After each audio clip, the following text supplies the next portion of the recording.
Dear friends, welcome to our channel. We are very happy to share different stories about love and betrayal from around the world with you. So now let's begin today's story journey. Jack's phone screen lit up again, marking the 105th missed call. He stood in the airport waiting hall, staring at the flashing notification as a sense of foreboding spread through his mind. For days ago, when he chose to embark on this trip to Mexico alone, he never imagined things would unfold this way. "It's just a birthday," Melissa had said so casually, as if excluding a father from his son's first birthday party was the most normal thing in the world. Jack closed his eyes, took a deep breath, and called his sister. "Sarah, I've booked the earliest flight and will be home in 4 hours. What exactly happened? You need to come back as soon as possible, brother." Sarah's voice trembled. "I don't know how to tell you over the phone." Jack's world seemed frozen in that moment. Was something wrong with little Ethan? His parents? Or Melissa? 1,000 possibilities flashed through his mind, each more disturbing than the last. 33-year-old Jack was a software engineer, leading a team at a tech company. His work was fulfilling and challenging, but he always made sure to leave the office before 6 to spend time with his wife Melissa and their nearly 1-year-old son Ethan. Jack met Melissa in college, and after dating for 3 years, they married. Their marriage seemed perfect for the first 4 years. Jack worked hard but never stayed late at the office. He actively participated in housework and childcare, often taking his family to parks or museums on weekends. However, in the past 6 months, Jack sensed Melissa gradually becoming distant. Melissa was a senior specialist at a marketing company, ambitious and passionate. She loved her job and was proud of her achievements in this competitive industry. But since Ryan, the new marketing director, joined a year ago, Melissa's behavior began to change subtly. Overtime became frequent, weekend emergency meetings became the norm, while her care and affection for Jack diminished day by day. "You'll never understand the pressure of the workplace," Melissa responded when Jack expressed concern about her increasing work hours. "Ryan has given me many important projects. This is my chance for promotion." Jack understood the importance of career. He had worked hard for his current position too, but he always believed family should come first. As Melissa's commitment to work increased, her commitment to family noticeably decreased. She began missing Ethan's doctor appointments, forgetting to buy their daily necessities, and even appearing indifferent to those family jokes that once made her laugh heartily. "You need to understand, my career is at a critical stage," Melissa would always explain, while Jack tried to support her, taking on more household chores and responsibilities for Ethan. The real turning point came 2 weeks before Ethan's first birthday. "I've made arrangements for Ethan's birthday party," Melissa announced one evening in their kitchen. "It will be held Saturday afternoon at my parents' house." "Great," Jack responded. "I can take care of the cake and decorations." Melissa's expression turned strange, and she avoided Jack's gaze. "Actually, I think it's best if I handle those. It will be a family gathering, mainly relatives from my side." Jack felt a wave of confusion. "I don't understand. I'm part of the family too, and I want to be involved in my son's first birthday party." "Listen," Melissa's tone suddenly turned cold. "My parents have specific ideas about this party. They want to do it according to our family traditions. I'm worried if you're there, the atmosphere will be awkward. It's just a birthday. Ethan won't even remember it." Jack felt a sting. Just a birthday? This was his son's first birthday, which meant a great deal to him. He tried to stay calm. "Melissa, this is important to me. I don't want to miss this significant moment." "I've already decided," Melissa stubbornly insisted. "The party arrangements stay as planned. If you really want to celebrate with Ethan, we can do it separately next week." That night, Jack tossed and turned, unable to sleep. He couldn't understand why Melissa was so determined to exclude him. The next day, he tried to talk to his in-laws, but they supported their daughter's decision with a rigid attitude. "This is our family tradition," Melissa's father Thomas said coldly. "We want Ethan's first birthday to be celebrated our way. Perhaps you can join next time." Jack felt an unprecedented loneliness and betrayal. After thinking for several days, he made a decision. "I'm going to take a few days off in Cancun, Mexico," he announced to Melissa. "Since you don't want me at the party, I think I need some time alone." "Suit yourself," Melissa responded coldly, not even looking up as she continued flipping through a fashion magazine. Jack boarded the flight to Cancun with a heart full of questions and loss. He tried to ease his inner pain through beaches and sunshine. but the feeling of being excluded lingered. He bought a beautiful handmade Mexican toy for Ethan as a birthday gift, planning to give it to him after returning home. On the day of the birthday party, Jack sent a text message wishing Ethan a happy birthday, but received no reply from Melissa. He tried not to imagine the scenes at the party, focusing on enjoying his alone time instead. However, when he woke up the next day, he found a dozen missed calls on his phone, mostly from his sister Sarah and his parents. Jack immediately called Sarah back, feeling anxious. "Jack, you need to come back." Sarah's voice sounded tense. "Something went wrong at the birthday party. Is Ethan okay?"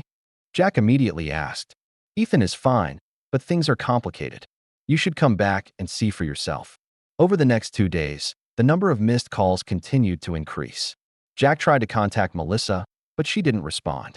He contacted his parents and sister, but they insisted he return home, refusing to explain in detail over the phone. This uncertainty filled him with fear and anxiety. So, Jack changed his original plan and booked an early return flight. Now, standing at the airport, looking at those 105 missed calls on his phone, he knew a storm might be waiting for him. When Jack finally reached his doorstep, his stomach twisted with nervousness. Sarah was waiting at the door, her eyes red and swollen, obviously having cried. "Thank God you're back," Sarah hugged him. "Mom and Dad are inside." In the living room, Jack's parents sat on the sofa, their expressions grave. A heavy atmosphere filled the house. "Where's Ethan? Where's Melissa?" Jack anxiously asked. "Ethan is fine.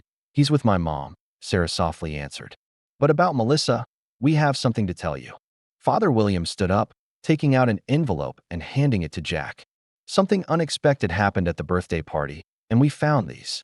This will be hard for you to accept, but we believe you have the right to know the truth." Jack's hands trembled as he opened the envelope. Inside were photos and printed conversation records.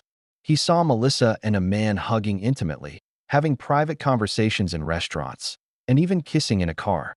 That man was Ryan, Melissa's department head. The conversation records revealed their intimate relationship that had been going on for months, as well as detailed plans on how to keep it from Jack.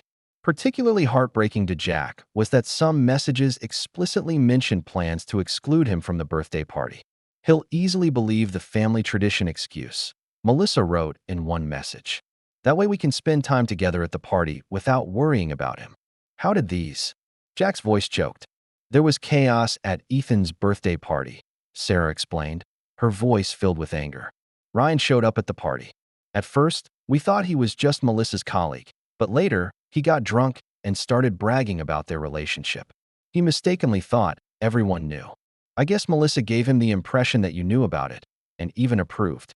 Melissa's parents were shocked. "The party completely fell apart. We all started calling you, but you didn't respond." They argued very intensely, Jack's mother added, her face full of concern. Melissa insisted it was just a misunderstanding, but Ryan described their relationship in detail. Afterward, Thomas and Linda, your in-laws, found Melissa's phone and discovered more evidence. "They gave these to us because they thought you should know." Jack felt dizzy. Everything suddenly made sense. Melissa's distance, frequent overtime, and her resistance to him attending the birthday party. His wife had betrayed him, and apparently, it had been going on for months. "Where is Ethan?" Jack asked again, wanting to ensure his son's safety. "He's with Linda," Sarah answered. Despite everything, she still loves Ethan very much. She said she can bring him back anytime. Jack nodded, trying to process this information. "What about Melissa?" "She went to a friend's house," his father answered. "She's tried to contact us to explain everything, but we thought you should know the truth first, then decide how to handle it." The next few days were like a nightmare. Jack contacted Melissa and arranged a talk. She came to the house, looking exhausted, but still trying to control the situation. "I need to explain," she said as soon as she entered, her tone urgent. "Ryan exaggerated everything. We did have some contact, but not as he described." Jack calmly placed the photos and messages on the table. "Then what are these?" Melissa's face turned pale. She understood denial was pointless. "All right. Yes, we had a relationship, but it was just a temporary lapse in judgment. I felt neglected and unappreciated, and Ryan made me feel special and important." "Neglected?" Jack questioned, his voice shaking with anger. "I leave work at 6 sharp every day to come home. I handle most of the housework. I take care of Ethan, support your career. This is being neglected? It's not like that, Melissa argued. It's a kind of emotional neglect. You don't understand my ambitions, my needs. Ryan did. So you chose to betray me, Jack said. Then exclude me from my son's birthday party so you could spend time with your lover? I know it sounds terrible, Melissa said softly. But we can get through this. Many couples go through this kind of thing and come out stronger. Jack shook his head, feeling a deep disappointment and anger. No, Melissa, I don't think we can get through this. You didn't just betray me. You excluded me from my son's birthday party. You made me believe it was your family tradition, when in reality, it was just to make it convenient for you and Ryan to be together. You made me feel foolish and insignificant. This isn't something we can fix. You can't just give up on our marriage. Melissa suddenly became emotional. Think about Ethan. You can't destroy a family because of one mistake. This isn't one mistake, Melissa, Jack calmly replied. This is a series of choices. You chose to betray, chose to deceive, chose to exclude me. These aren't mistakes, they're decisions. After confirming the authenticity of the photos and messages, Jack contacted a lawyer. He didn't want to save this marriage, no longer believing the trust between them could be rebuilt. Seeing his determination, Melissa began to panic. We can fix all this, she begged. For Ethan, we should try. I can go to counseling, we can work together. But Jack had made up his mind. It's precisely for Ethan, he calmly replied, that I don't want him growing up in a home filled with deception. I'll seek joint custody, but our marriage is over. Melissa's attitude began to change. The initial remorse and pleading turned into anger and accusations. You're always so perfect, aren't you? She said sarcastically during one conversation. Never making mistakes, never understanding human weakness. At least Ryan understands I'm human, that I make mistakes. Jack ignored these accusations. He understood this was just Melissa's defense mechanism when facing the consequences of her actions. In the following weeks, Jack discovered more shocking truths. Ryan wasn't just Melissa's boss. He had a history of similar inappropriate relationships. He had developed relationships with subordinates at 2 different companies, leading to professional and personal chaos. And Melissa, though appearing to be a victim on the surface, was actually an active participant in this relationship, even using it to gain professional advantages. Her promotion and raise were partly thanks to Ryan's special care, causing resentment among other colleagues. When their company discovered this inappropriate relationship, both Melissa and Ryan faced serious professional consequences. The company had strict policies regarding office romances, especially those involving superiors and subordinates. The investigation revealed how they used company resources and time to develop their private relationship, and how Ryan gave unfair preferential treatment to Melissa in her evaluations and promotions. Ryan quickly distanced himself from Melissa, trying to keep his position. She pursued me, he told HR. I always tried to maintain distance, but she was persistent. This spineless betrayal enraged Melissa. One night, after drinking, she called Jack, her voice full of resentment.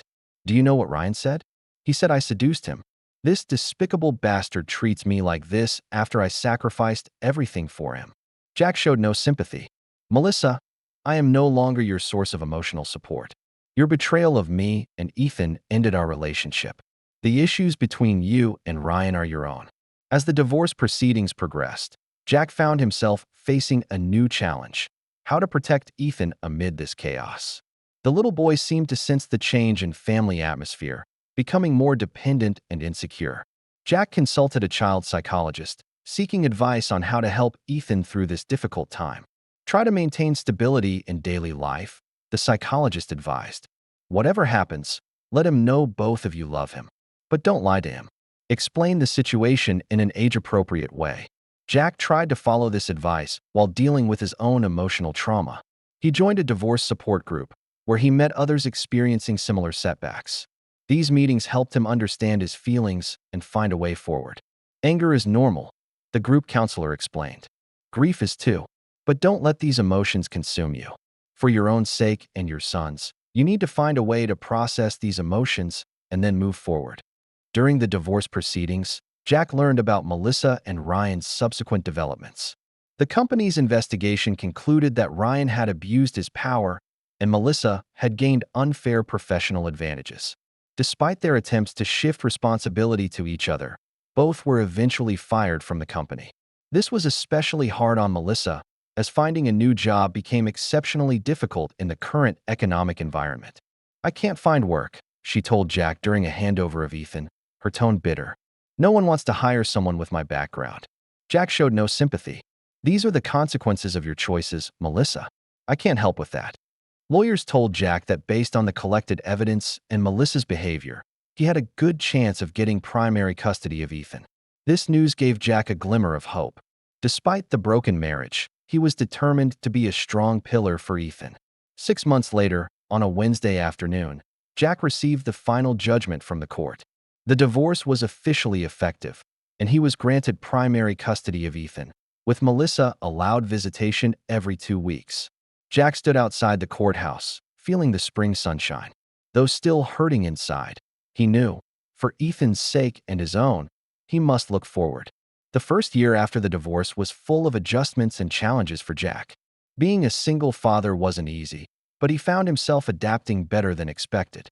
He adjusted his work hours, found a reliable babysitter, and established a new rhythm of life. Whenever Ethan questioned his mother's absence, Jack tried to explain in a way the child could understand.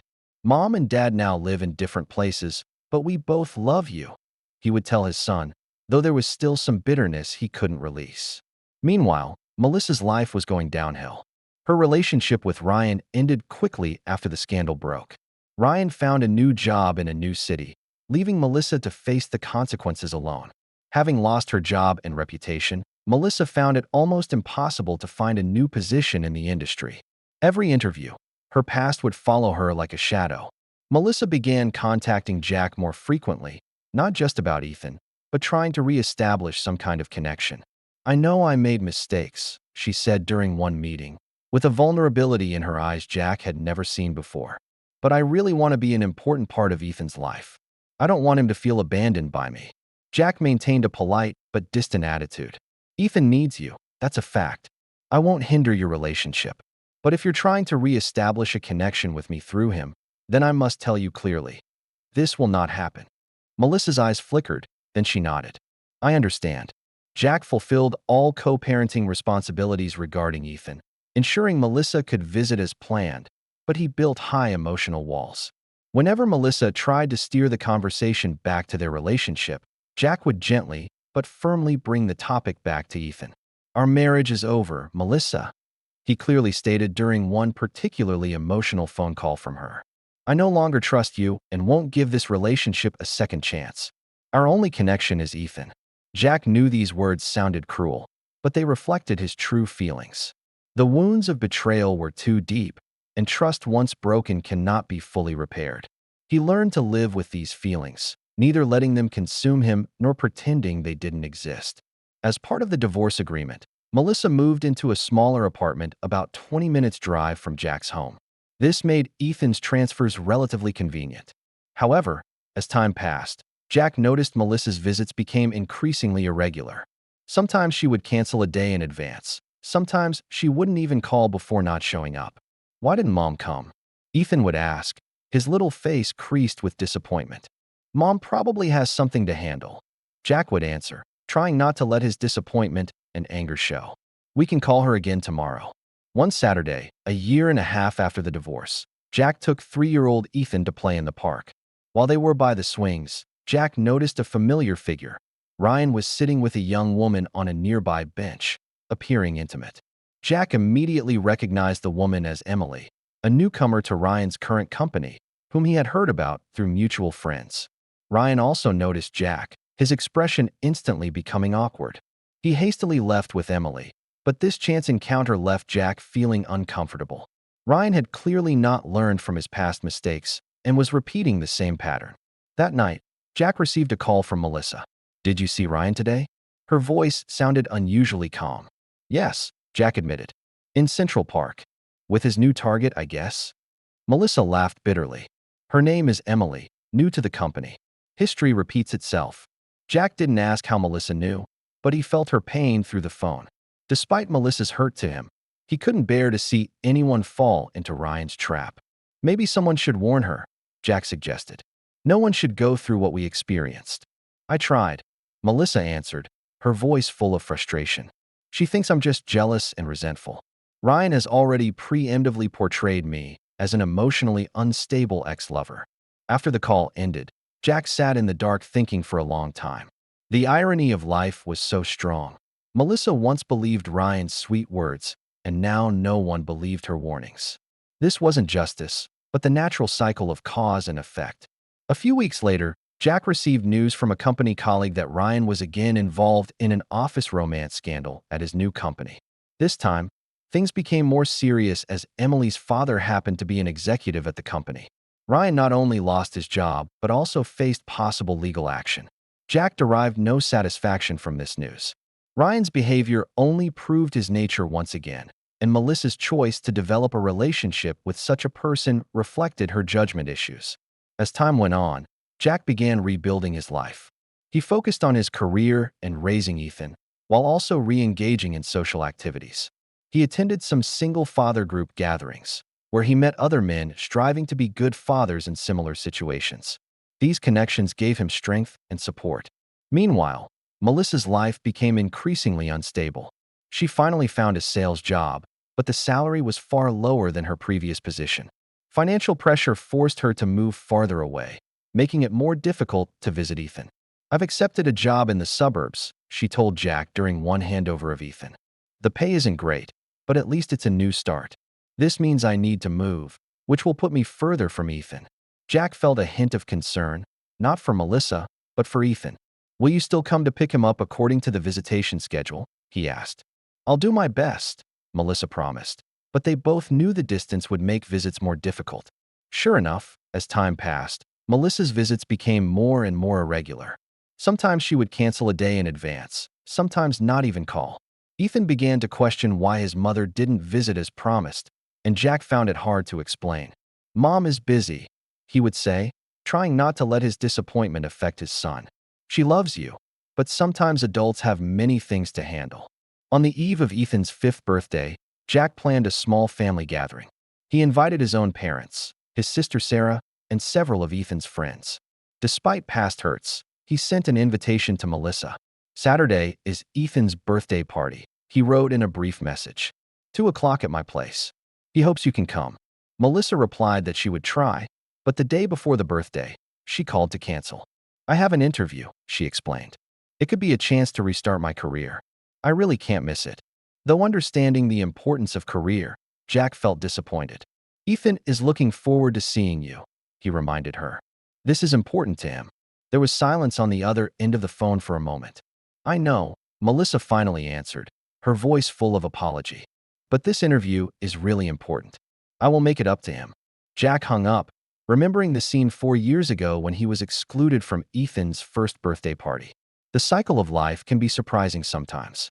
At this moment, he no longer felt anger or bitterness, only a calm acceptance and concern for Ethan. On the birthday, the party went smoothly. Ethan and his friends had a great time, while Jack's parents and Sarah helped take care of the children. As the party neared its end, Jack brought out the cake, and everyone gathered around Ethan to sing the birthday song.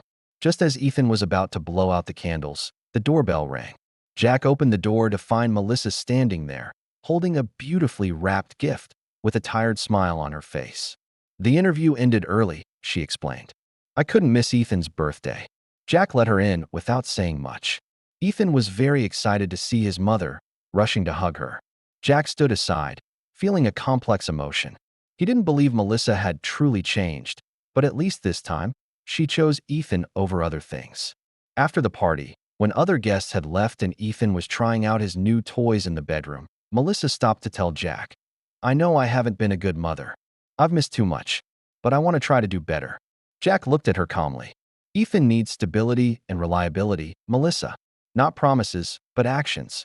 If you really want to play an important role in his life, you need to prove you can stick with it long term, not just show up for special occasions. Melissa nodded, tears glistening in her eyes. I know. I'll try. Not for you, but for Ethan. Good. Jack replied, his tone steady. Because regardless, what was between you and me is over. I hope you can be the kind of mother Ethan needs, but there won't be a second chance for us. Melissa seemed about to say something, but in the end just nodded and left. As time passed, Jack's life gradually returned to some form of normalcy. He made progress at work and even began to consider dating. One day, he met another single parent, Jessica, at Ethan's soccer practice. She had a daughter the same age as Ethan, and the two children got along well on the field. "I see you often bring Ethan by yourself." Jessica initiated conversation after a practice. "I'm a single mom too. Sometimes it feels like fighting a lone battle, doesn't it?" Jack smiled and nodded. "It really does. Even though I have family support, the daily challenges are still numerous." They started chatting and found they had a lot in common. Jessica was a nurse, with flexible but busy work hours. Her ex-husband had left them when their daughter was 2 and had rarely been involved in her life since. "I've learned to handle everything on my own," Jessica said, her eyes revealing strength and determination. "But sometimes, it's really nice to have someone who understands your situation." Jack felt a long-absent connection. He and Jessica began dating occasionally, usually activities that included their children. He remained cautious about the new relationship, but was willing to give himself a chance. Meanwhile, Melissa's life seemed to fall into a cycle. She would find a new job, then lose it, move to a new place, then move again, promise to be more involved in Ethan's life, then disappear for weeks. Ethan began to express doubt about his mother's promises, which broke Jack's heart. "Mom said she would come to my soccer game, but she definitely won't," Ethan said one day, his tone showing a maturity far beyond his years. "We can't be sure." Jack tried to stay positive. Sometimes things change. But Ethan was right. Melissa failed to show up at the game again. When Jack tried to contact her, the call went straight to voicemail. 2 days later, she sent a text message explaining she had a cold and couldn't go out. Jack wasn't sure if this was true, but he decided not to push further. A month later, Jack received a long letter from Melissa. "I know I've been a disappointing mother," she wrote. "I've tried to solve both my career problems and personal issues simultaneously, but I always fail. I now realize I need some time to really address my problems before I can be the kind of mother Ethan needs. I've accepted a job in Seattle, where the cost of living is lower, and I have a relative who can help me get back on my feet. This means I won't be able to see Ethan often for a while, but I believe in the long run, this is better for all of us. I'll keep in touch through video calls and come back to visit him when conditions allow." Jack fell into contemplation after reading the letter. On one hand, he felt sad for Ethan, knowing his son would be hurt by his mother's departure again. On the other hand, perhaps Melissa's decision was right. Perhaps she did need time to solve her own problems, rather than continuing to come in and out of Ethan's life, leaving new disappointments each time. He decided to explain the situation to Ethan as gently as possible. "Mom needs to go far away for work for a while," he said, sitting by his son's bedside.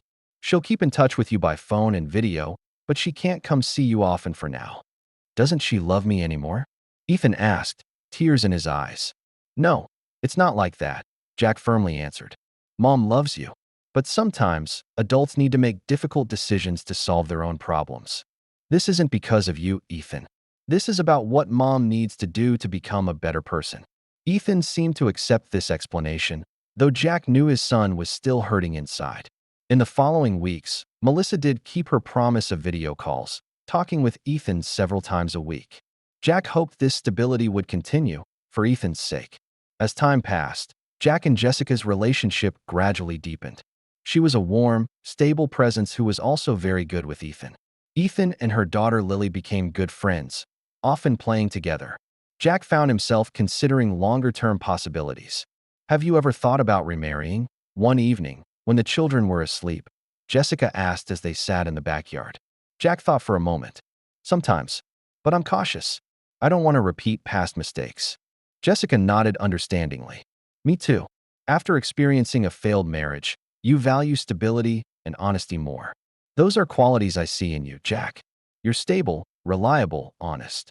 Jack felt a warmth spreading in his chest. Perhaps, despite past hurts, he could still find new happiness.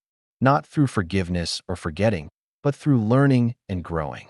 6 months later, Melissa suddenly appeared at Jack's doorstep. She looked different from before, more calm and mature.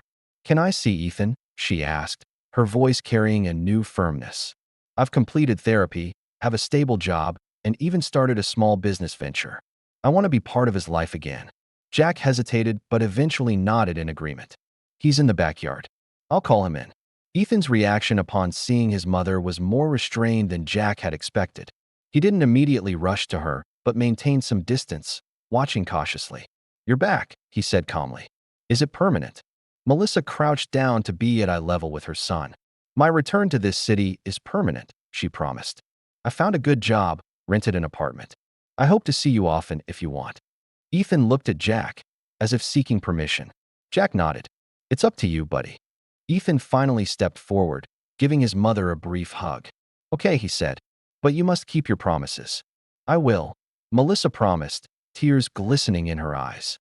"This time, I won't let you down."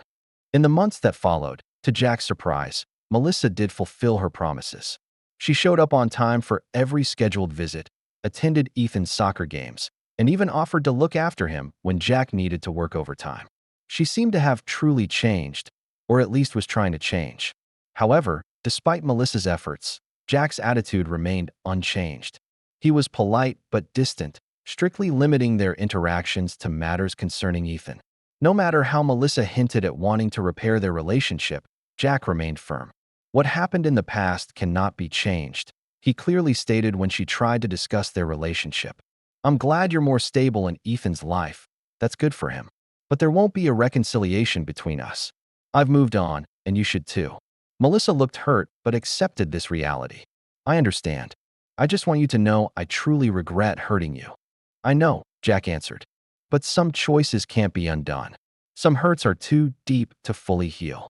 On the eve of Ethan's 6th birthday, Jack and Jessica decided to host a joint birthday party for both children, as Lily's birthday was only 2 days before Ethan's. They planned a large picnic at the community park, inviting all the friends and family of both children. Jack invited Melissa, though he knew it might make things awkward. But for Ethan's sake, he was willing to tolerate this discomfort. On the day of the party, the sun was shining brightly. Children were running on the grass, and adults were chatting, barbecuing, and sharing stories. Jack stood by the grill, watching Ethan play with his friends, feeling a calm satisfaction. Melissa arrived on time, bringing a carefully selected gift for Ethan. When she noticed the intimate relationship between Jessica and Jack, her expression flashed with pain, but she quickly concealed it.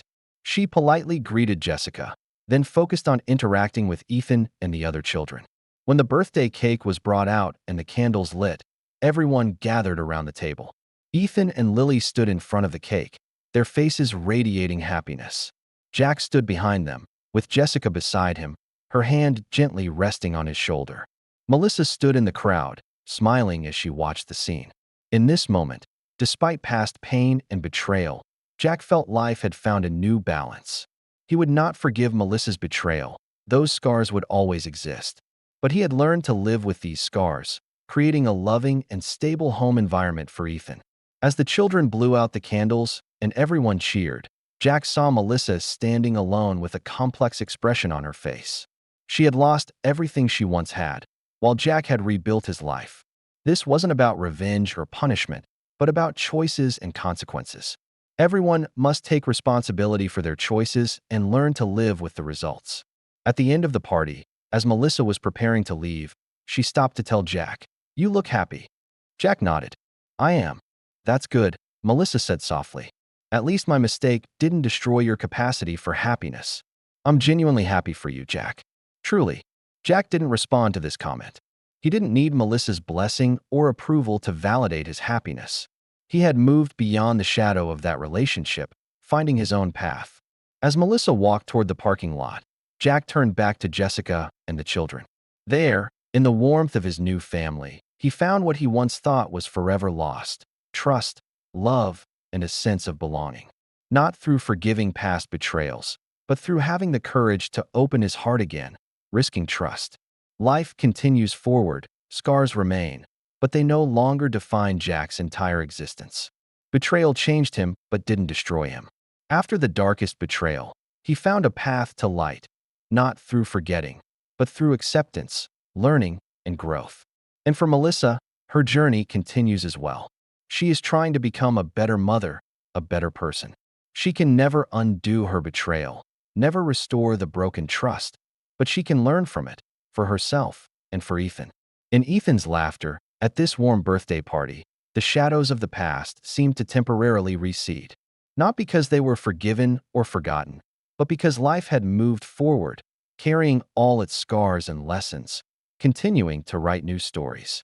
If this story resonated with you, please don't forget to like, share, and subscribe to our channel for more compelling content. Looking forward to seeing you in our next story.